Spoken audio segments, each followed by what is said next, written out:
Welcome back, CT viewers. I'm Ryan Green, filling in for Ryan Hillman for your Tuesday sports update. Now think for a second. Can anyone name a hotter team in baseball than the Colorado Rockies? Well, I mean, except for last night. The Rockies headed into that game with 12 wins and only 3 losses. But last night's loss was an embarrassing 4th loss, and it was all in large part to the pitching matchup. Esmail Rogers was on the mound for the Rockies, but he was not there for long, only going 3 innings, giving up 8 runs, 5 of those coming in the first. That homer, courtesy of Nate Shearholtz. Now, it's hard to win when that happens, but it gets even harder when Timmy Lincecum is pitching. He's striking out Spilborghs right there. There's a reason they call him the Freak. Lincecum went 7 2/3, allowing 3 hits, and the Rockies' only run of the night. They lose 8-1. Now, the Rockies are currently in the middle of the second game with the Giants. They are losing 6-3, but hopefully they can get back to that winning ways and not get swept by the Giants. All right, well, moving on to the Nuggets news. Nuggets will be playing their second playoff game in their series against Oklahoma City on Wednesday. The Nuggets looking to bounce back after a tough loss in the first game on Sunday, but now take a look at this. If you can remember this play from the first game, Russell Westbrook goes up for a jump shot, the ball bounces around the rim, and then is tipped in by teammate Kendrick Perkins. But look at this. When the ball's bouncing around, Perkins is touching the ball when his hand is in the net. Now, that is technically goaltending.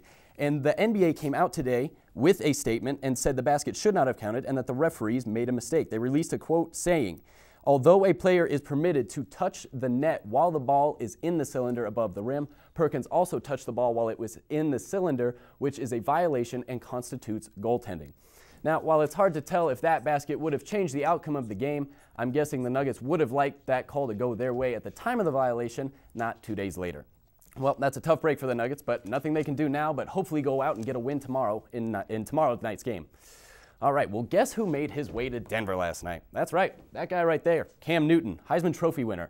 He's meeting with the Broncos this week. Now, Broncos fans, let's not overreact here. This is most likely simple NFL protocol. I'm sure the Broncos are meeting with every potential first-round pick. This is just a normal meeting, and Tebow's job is not in jeopardy. But hey, you never know. They might actually draft Cam Newton. Maybe John Fox is scheming something over there in Dove Valley none of us know about. Either way, I will certainly be tuning in on draft day, eager to see who the Broncos decide to draft with their second overall pick.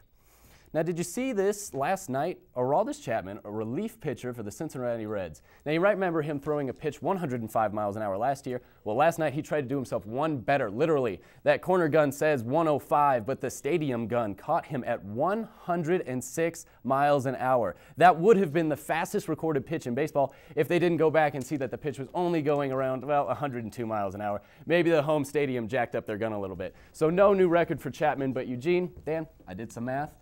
Did you know a 106 mile an hour fastball would go from the pitcher's mound to the catcher in less than 4/10 of a second? The human eye blinks in just a little over 2/10 of a second. I don't know how anyone could react that quickly. Yeah, Ryan, I don't have great reactions, but I cannot imagine making a decision that quickly. Well, I just cannot imagine that. I don't know what's wrong with you guys because I can throw 106 miles per hour in my sleep. Oh, really? That's really? it. Well, maybe, maybe actually try and do it and not try it on PlayStation when you do it. I thought MLB 2K11 counted. I'm sorry. I mean, I guess it kind of counts. All right, thanks, guys. Thanks, Ryan. Denver held its first ever Big Air and Skiing and Snowboarding Challenge last Tuesday. I went down to check out the event happening right in the middle of the city. It was a sight unlike any other. A giant ski ramp in the middle of downtown Denver stuck between the courthouse and Capitol Building in Civic Center Park. It was all part of the Nature Valley Big Air Challenge that took place January 25th and 26th. The event featured skiers and snowboarders from around the world. I met up with CSU alum Ryan Bach and got his thoughts on the event. What brought you out here tonight? Oh, I came out for the Big Air because, I'm a Colorado native. Go State, but why not check out, skiing, snowboarding right here in the heart of the city. We got the courthouse behind us and the Capitol Building right over there. I'll bet Hickenlooper's chilling in his window because he wishes he was here. The challenge consisted of 45 skiers competing against each other, each skier flying into the night sky trying to land a bigger and better trick than the one before them. Now the skiers are going off a 101-foot ramp. That's as tall as a 10-story building, which gives them plenty of room to do unbelievable tricks. Denver was the first U.S. city to hold the Big Air Challenge, and the event was televised all around the world.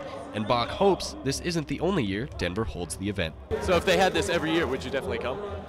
Yeah, I'd totally be here. The tickets are a little high, but you can see it from the park, from Civic Center Park and stuff.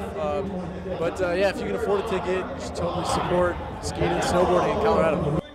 ASAP is at it again, but this time with a different vibe. Students gathered Wednesday night in the Student Center for a special concert event. Once a soldier of the Marines and a one-time American Idol contestant, now he's all about the country music. I had the chance to cover what many are saying was the best concert of the year. Let's check it out. The line wound up and down the Student Center Wednesday night, some students showing up 2 hours before the start of the concert, all of them trying to get as close to the stage as they could to see Josh Grayson presented by ASAP. The band behind me is getting ready for Josh Grayson. They're doing sound checks right now. Josh is actually on his way. The doors open for fans soon, and although the venue isn't at Moby Arena, there's two things for sure. It's going to be crowded, and it's going to be loud. ASAP's has actually been 2 years since we've done a country concert, and when we were doing program proposals, we sat down and we looked at what concerts have we done in the past, and we saw there was something missing. We haven't really been reaching the ag community, agricultural students, and so we thought, well, let's do a country concert. So Grayson performed all of his hits in front of a packed crowd in the East Ballroom, and some students even got to meet him before the concert. So we just finished up Josh Grayson right here. I got three ladies who were VIPs and got to go backstage. You got to meet him. What was that like? It was really cool. He was very, very nice. He had a cute little accent. It was very fun. I enjoyed it a lot. How did you like the concert? Would you like it? Would you recommend people go see him in concert? I loved it. It was the best concert I've ever been to. I would recommend it to anybody. I had a blast. And I see you have caught a drumstick. We did, yeah. We held hands. Yeah. No, I don't know. I'm crazy. That's all right. I got a drumstick. Yeah. And what did you think about the crowd here at CSU? The crowd was a blast. I was just telling one of the girls this is like probably the best college gig we've done this year. Oh, really? Crowd was awesome, and we feed on the crowd. Seriously, that's what it's all about. We're here to entertain the kids. We're here to entertain everybody and rock. I saw you caught a bra up there. I did, and somehow it happens. I don't know. It was a good feeling. I'm not gonna lie. Well, the band is packing up. They're getting rid of everything. There's a few fans still waiting around, seeing if they could meet Josh Grayson.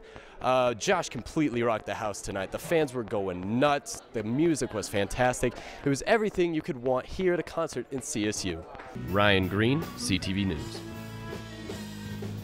We had a chance to film some of that concert, so if you missed it or still can't cure your Grayson fever, Josh personally gave CTV permission to post a couple of his songs on our website at ctv11.com. The man suspected of starting the Crystal Fire turned himself in to the Larimer County Jail early Thursday morning. Police issued a warrant of arrest for Thomas Howie on Wednesday. Howie did not have a permit required to burn the slash pile that ultimately caused the Crystal Fire. Prosecutors charged Howie with fourth-degree arson. He was released on a $10,000 bond.